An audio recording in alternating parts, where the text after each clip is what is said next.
we know more about outer space than the perpetually dark, crushingly pressurized domain of our deep oceans.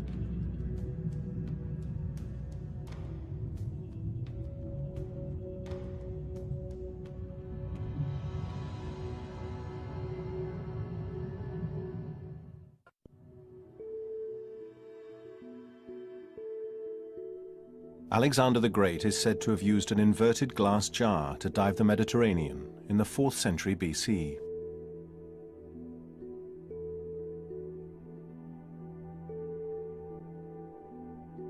Open-bottom diving bells were still being used well into the last century.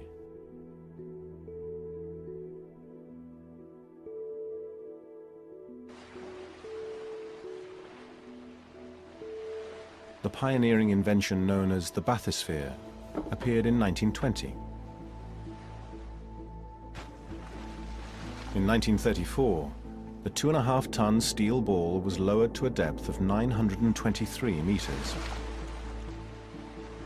Those inside returned with fantastic reports of creatures that glowed with their own light. People were skeptical. In 1960, a more advanced submersible carried Don Walsh and Jacques Picard 11 kilometers below the sea, into the deepest point on Earth, known as the Challenger Deep. They stayed there for 20 minutes. No one has been back since.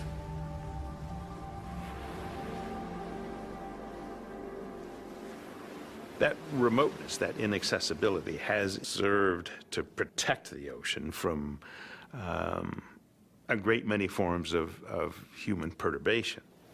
And it means also that we seldom appreciate how significant it is in the ecology of the whole planet.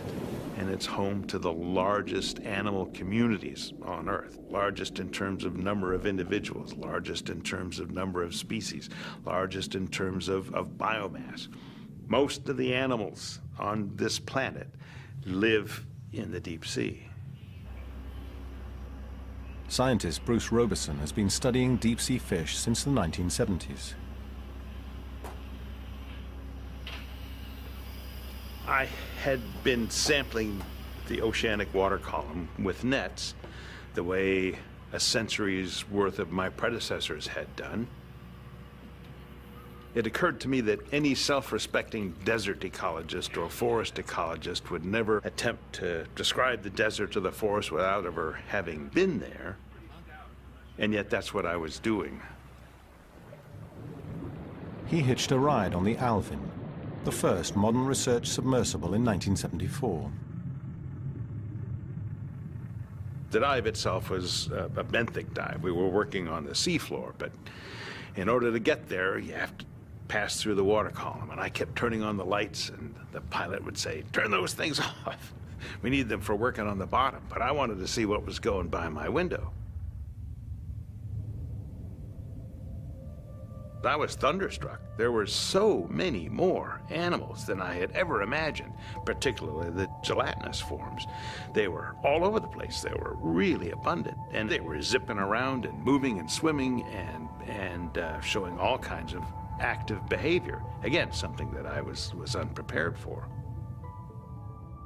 He still spends around 50 days a year at sea, studying the creatures that live more than 200 meters deep. As I used to say to my students, there's only so much you can learn from a dead fish. There's a great deal more to be learned by entering the habitat, seeing the animals in their natural environment.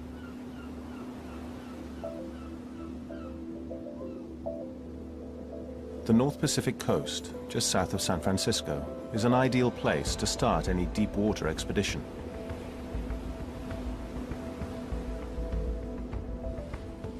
The ocean floor plunges down from the shoreline. Marine life also flourishes along the coast that's part of a protected reserve.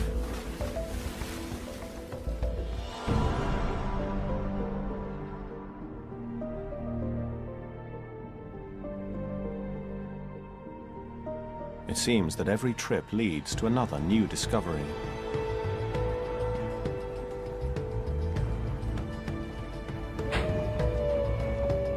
Compared to the early iron spheres and submersibles first used to probe the deep, modern-day explorers have state-of-the-art diving and imaging technology at their fingertips.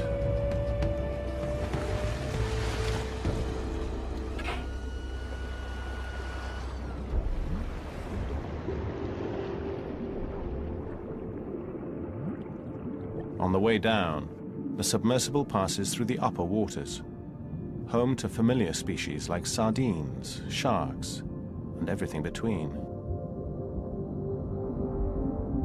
Sunlight and oxygen support life in this upper zone.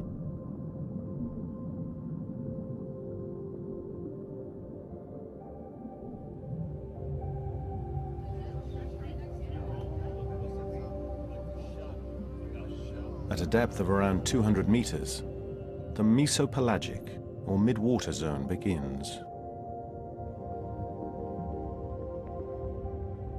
If any sunlight does exist, there's not enough to see or support plant life. Without any light from the sun, creatures down here make their own. Bioluminescence is apparent in animals throughout the water column. But as you go deeper, bioluminescence becomes more and more important as the only means of communication that we're aware of.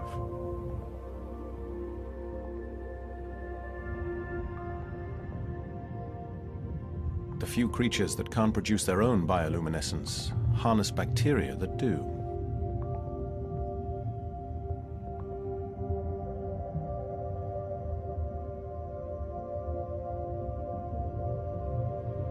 These spectral animals don't glow in the dark to see where they're going, but use light to communicate.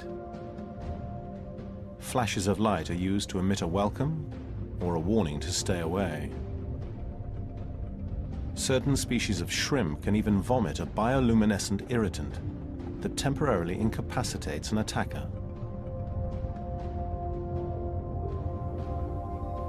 My colleague Edie Witter says that, looked at objectively, bioluminescence is the most important communication form on Earth. And I'm sure she's right, because of the vast numbers of plants and animals that create light in order to communicate with one another, to avoid predation, to attract prey, and for all kinds of other interactions.